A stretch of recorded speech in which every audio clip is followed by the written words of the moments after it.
ಜಗತ್ತೊಳಗೆ ಎಂಥ ಹೊಸ ಹೊಸ ರುಚಿ ಬಂದರೂ ರೀ ಅವ್ವ ಮಾಡಿ ಕೊಡ್ತಿದ್ಲಲ್ಲ ಆ ತಾಲಿಪಟ್ಟು ರುಚಿ ಮಾತ್ರ ಯಾರೂ ಮೀರ್ಸೋಕ್ಕಾಗೋದಿಲ್ಲ ನೋಡಿರಿ. ಸೊ ನಾನು ಅದಕ್ಕೆ ಏನಾರು ಬೇರೆ ಬೇರೆ ವೆರೈಟಿ ಹಾಕಿ ಹಾಕಿ ತಾಲಿಪಟ್ಟು ಮಾಡೇ ಮಾಡ್ತಿರ್ತೇನೆ ರೀ. ಈಗೆಲ್ಲ ಅವಕ್ಕೆ ಆ ರೊಟ್ಟಿ ಈ ರೊಟ್ಟಿ ಅಂತ ಹೇಳ್ತಾರೆ.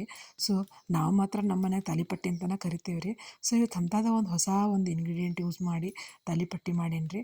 ನಿಮ್ಗೆಲ್ಲರೂ ಅದರದ್ದು ರೆಸಿಪಿ ಶೇರ್ ಮಾಡ್ತೇನೆ ರೀ. ನಮಸ್ಕಾರ ರೀ ಎಲ್ಲರಿಗೂ. ಇವತ್ತು ನಾನು ಹಸಿ ಬಟಾಣಿ ಮತ್ತು ಮೆಂತ್ಯ ಯೂಸ್ ಮಾಡ್ಕೊಂಡು ತಾಲಿಪಟ್ಟು ರೆಡಿ ಮಾಡೀನಿ ರೀ. ಅದರದ ರೆಸಿಪಿ ಹೇಳ್ತೇನೆ ನೋಡಿರಿ. ಸೊ ಮೊದಲು ಏನು ಮಾಡ್ಬೇಕಂದ್ರೆ ಹಸಿ ಬಟಾಣಿನ ಕುದಿಸ್ಕೋಬೇಕು ರೀ. ಕುದಿಸ್ಕೊಂಡ್ಮೇಲೆ ಮಿಕ್ಸಿಗೆ ಹಾಕ್ಕೋಬೇಕು ರೀ. ಸೊ ಬರೀ ಜಸ್ಟ್ ಹಸಿ ಬಟಾಣಿ ಮಾತ್ರ ಮಿಕ್ಸಿಗೆ ಹಾಕೋರಿ ನಡೀತೈತಿ.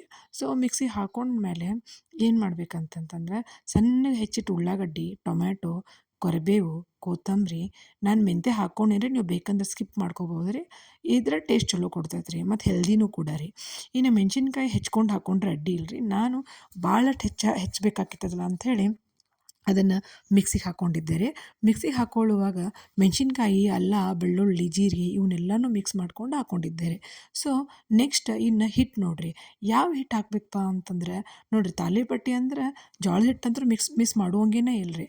ಸೊ ರೇಷಿಯೋ ಹೆಂಗಿರ್ಬೇಕಂತಂದ್ರೆ 2 ಗೋಧಿ ಹಿಟ್ಟಿಗೆ 1 ಜೋಳದ ಹಿಟ್ಟು ಹಾಕ್ಬೇಕು ರೀ. ಹಂಗೆ ನಾನು ರೇಷಿಯೋ ತೊಗೊಂಡಿರ್ತೇನೆ ರೀ. ಅಂದ್ರೆ ಸ್ವಲ್ಪ ಕ್ರಿಸ್ಪಿಯಾಗಿ ಟೇಸ್ಟ್ ಚಲೋ ಕೊಡ್ತೈತೆ ರೀ.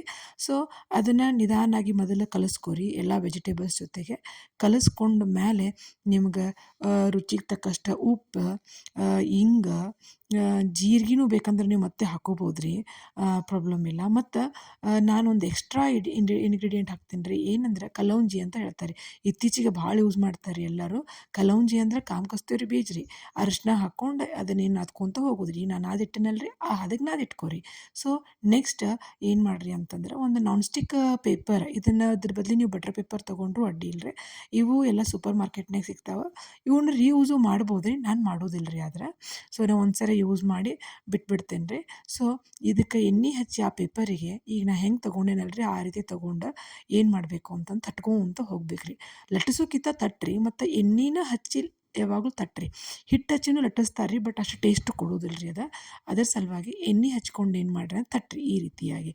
ಸೊ ತಟ್ಟಿದ ಮೇಲೆ ಇದನ್ನು ಏನೈತಲ್ಲ ಪೇಪರ ತೊಗೊಂಡು ನೀವು ಏನು ಮಾಡ್ಬೇಕಂತಂದ್ರೆ ತೆವಿ ಮೇಲೆ ಹಾಕ್ಬೇಕು ರೀ. ನೋಡಿರಿ ನಾನು ಹಾಕೀನಿ.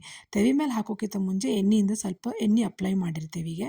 ಸೊ ಈಗ ನಾ ಹಾಕ್ತೀನಿ ನೋಡಿರಿ, ಈ ಥರ ಹಾಕಿರಿ.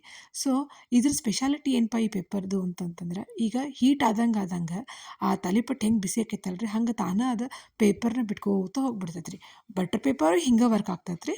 ನಮ್ಮ ಕಡೆ ಸೂಪರ್ ಮಾರ್ಕೆಟ್ನಾಗೆಲ್ಲ ಇದು ಸಿಗ್ತೈತೆ ಅಂಥೇಳಿ ನಾವು ಇದನ್ನೇ ಯೂಸ್ ಮಾಡ್ತೀವಿ ರೀ. ಸೊ ಇದಕ್ಕೆ ಎಣ್ಣೆ ಹಾಕ್ಕೊಂಡು ಸ್ವಲ್ಪ ಆ ಕಡೆ ಈ ಕಡೆ ಬೇಯಿಸ್ಕೊರಿ. ಸ್ವಲ್ಪ ಟೈಮ್ ಭಾಳ ಹಿಡಿತೈತೆ ರೀ ಬೇಯ್ಸಕ್ಕೆ. ಯಾಕಂತಂದ್ರೆ ದಪ್ಪ ಇರ್ತೈತಲ್ಲ ರೀ, ಮತ್ತು ಹಂಗಿದ್ದಷ್ಟು ಟೇಸ್ಟ್ ಭಾಳ ಚಲೋ ರೀ ಇದು.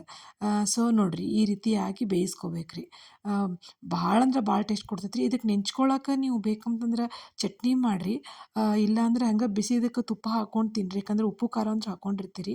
ನಾವು ನಮ್ಮ ಮನೆಯೊಳಗೆ ಮೊಸರು ಹಾಕ್ಕೊಂಡು ತಿಂತೀವಿ ರೀ, ನಮ್ಮ ಕಡೆ ರೂಢಿ ಅದ. ಮಸ್ತ್ ಅನಿಸ್ತೈತೆ ರೀ ಟೇಸ್ಟ್. ನಿಮಗೆ ಈ ರೆಸಿಪಿ ಲೈಕ್ ಆದ್ರೆ ಶೇರ್ ಮಾಡಿರಿ, ಸಬ್ಸ್ಕ್ರೈಬ್ ಮಾಡಿರಿ. Thank you.